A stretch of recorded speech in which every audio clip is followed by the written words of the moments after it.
भीषण ठंड को देखते हुए शफीक अहमद अंसारी विधायक 34 वार्ड टांडा ने ठंड से बचाव के लिए गरीबों, दिव्यांगों और विधवा महिलाओं को कंबलों का वितरण किया। शफीक अहमद अंसारी विधायक 34 वार्ड टांडा का उप जिलाधिकारी स्वार अवनीश कुमार और तहसीलदार स्वार आकाश संत ने बुके देकर स्वागत किया। कड़ाके की भीषण ठंड का प्रकोप धीरे धीरे बढ़ने लगा है, जिसके चलते विधायक बेसहारा गरीब दिव्यांगों को ठंड से बचाने के लिए प्रतिबद्ध है और नगर समेत ग्रामीण क्षेत्रों में अलाव जलाने के साथ ही कंबलों का वितरण किया जा रहा है। बुधवार को नगर के ब्लॉक में माननीय विधायक शफीक अहमद अंसारी के द्वारा दिव्यांगों और बेसहारा समेत विधवा महिलाओं को कंबल वितरित किया गया। विधायक ने संबोधित करते हुए कहा कि गरीबों, बेसहारा और दिव्यांग महिलाओं का यह हक बनता है कि वह मुझसे डायरेक्टली आकर मिले। किसी भी प्रकार की कोई समस्या होती है वह मुझे डायरेक्टली आकर बताएं। अगर कोई सहायता चाहिए उनके लिए भी मुझसे आकर मिले, उसके लिए भी मैं हमेशा तैयार हूं। आप लोगों ने मुझे अपना कीमती वोट देकर विधानसभा तक पहुंचाया है। अब मेरा कर्तव्य बनता है कि मैं आपकी इस मोहब्बत का सबूत क्षेत्र में विकास कराकर क्षेत्र के लोगों की सेवा करके चुकाऊं। इस मौके पर उप जिलाधिकारी अवनीश कुमार, तहसीलदार आकाश चंद, योगेश चौहान, पंकज सैनी, रागिब हुसैन, देवानंद प्रजापति, फूलचंद राठौर, राकेश, अमीर हसन, फूलजहां, रूपवती आदि लोग मौजूद रहे।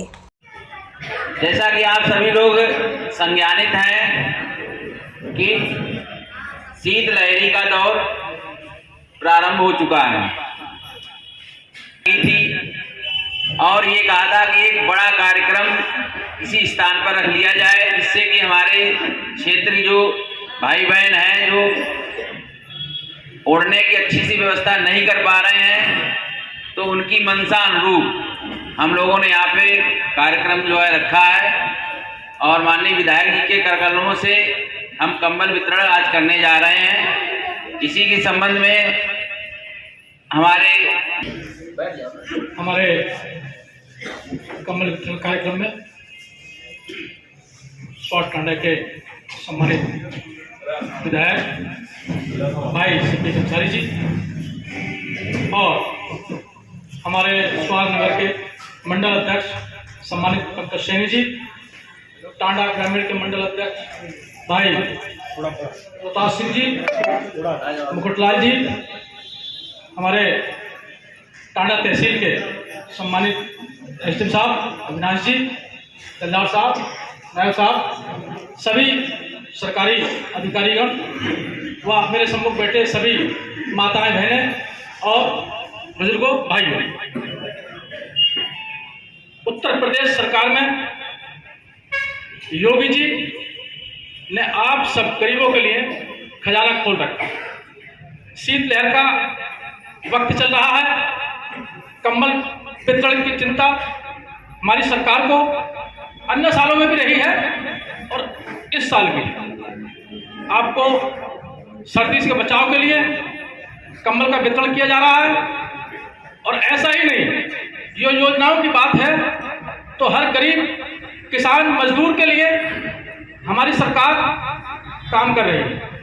माननीय योगी जी हो, मोदी जी लगातार आप सबके बीच, आप सबके लिए बेहतर से बेहतर योजनाएं चला करके आप सबको सीधा लाभ देने का काम कर रहे हैं।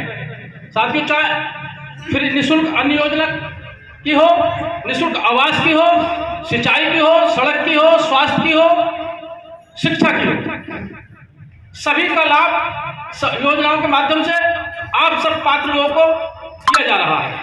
हम लोग जो विकसित भारत संकल्प यात्रा भी गांव-गांव जा रही है, वो हम सब लोग हैं और वो हाथ के हाथ बुला करके सबको लाभ देने का काम रहा है।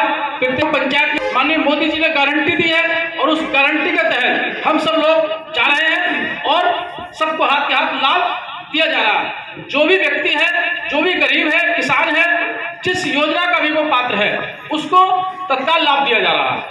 साथियों, बहुत समय नहीं है क्योंकि आप सबको कंबल का वितरण भी होना है। मैं बहुत ज्यादा न कह करके केवल एक ही बात निवेदन करूंगा आपसे कि आप 2024 में माननीय मोदी जी तीसरी बार प्रधानमंत्री बनने के लिए जा रहे हैं। इसमें कोई संशय, कोई शक नहीं है। आप सबके सहयोग से, आप सबके आशीर्वाद से वो तीसरी बार प्रधानमंत्री पद की शपथ लेंगे। लेकिन मैं आपसे एक निवेदन करूंगा कि केवल तुलना आपको करनी है पूर्व की सरकारों में और वर्तमान की सरकार की योजनाओं में। यदि आपको पूर्व की सरकारों से अच्छी योजनाओं का लाभ सीधे आपके खाते में पैसा देने का काम, सीधा आपके स्वास्थ्य की चिंता आयुष्मान कार्ड के माध्यम से, किसान को किसान सम्मान निधि दे करके और गरीब को आवास दे करके अगर आप सीधा दिया जा रहा है तो आपको भी चिंता करने की जरूरत है कि 2024 में भारतीय जनता पार्टी के साथ आप खड़े रहिए मजबूती के साथ। आपको इसी तरह से और अनेक अच्छी से अच्छी योजनाओं का लाभ मिलेगा। मैं बहुत न ज्यादा कह करके आप सबको नमन करते हुए, आप सबको प्रणाम करते हुए हमारे बीच हमारे प्रोग्राम स्टेट एसडीएम साहब, तहसीलदार साहब, वीडियो साहब और हमारी पार्टी के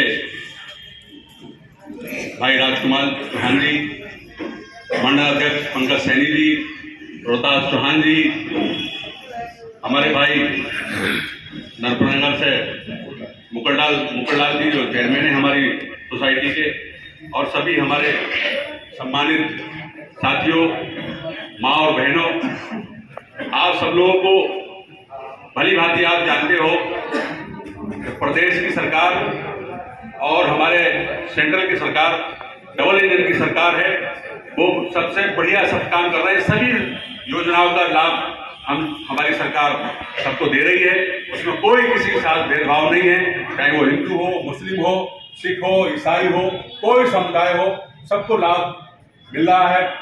मैं सभी आप लोगों से ये अपील करूंगा कि आगे आने वाले चुनावों में जो हमारी सरकार की नीतियां हैं उससे आप प्रभावित होकर 24 में माननीय मोदी जी को तीसरी बार प्रधानमंत्री बनाने का काम करेंगे। आप अभी विस्तार पूर्वक हमारे चौहान साहब ने भी आपको बताया, हमारे मंडल अध्यक्ष जी रोहतास जी ने भी आपको बताया है। मैं एसडीएम साहब से एक अनुरोध और करूंगा कि चूंकि कंबलों की संख्या थोड़ी और ज़्यादा बढ़ा दी जाए, जिससे कि और लोग रह जाए, उन लोगों को भी उसका लाभ मिल जाए। तो मैं आपसे ये अनुरोध करूंगा कि आप कंबलों की संख्या और 500-600 और बढ़ा दीजिए, जिससे कि जो और लोग रह जाए उन लोगों को भी उसका लाभ मिल जाए। और भी आपकी कोई समस्याएं हैं, क्षेत्र की समस्याएं हैं, क्योंकि हमारी पूरी यहाँ पर टीम बैठी है, एसडीएम साहब बैठे हैं, बीडीओ साहब बैठे हैं, तहसीलदार साहब बैठे हैं, हम सब लोग हैं। तो हमारा और इनका एक ही काम है कि कोई भी समस्या है उसको शीघ्र निस्तारण कराया जाए, जिससे कि आप लोगों की समस्या का समाधान हो सके। तो आप बिल्कुल लीडर होकर के अपनी बात एसडीएम साहब को बताइए। हालांकि एसडीएम साहब और तहसीलदार साहब बहुत बढ़िया सब काम कर रहे हैं, अच्छा सब लोगों की समस्याएं सुनते हैं। अगर 1% आपकी कोई समस्या में कोई बाधा आ रही है तो आप हमें बताइए, हम एसडीएम साहब से, तहसीलदार साहब से, ये वीडियो साहब से बात कर करके आपको समस्या का समाधान कराएंगे। हेलो। तो आप बिल्कुल निष्पक्ष होकर के, आप बिल्कुल निडर होकर के अपने काम बताइए, और जो जायज काम है आपके हर समय पूरी हमारी जो टीम बैठी है, जो परिणाम स्टेट है, वीडियो साहब हैं, तहसीलदार साहब हैं, हमारे लोग हैं, सब पूरी समस्या का समाधान कराएंगे। क्योंकि हम इसी के लिए हैं जो आप लोगों ने चुना है। आप हमारा कर्तव्य बनता है कि हम आपकी पूरी तरीके से सेवा करें।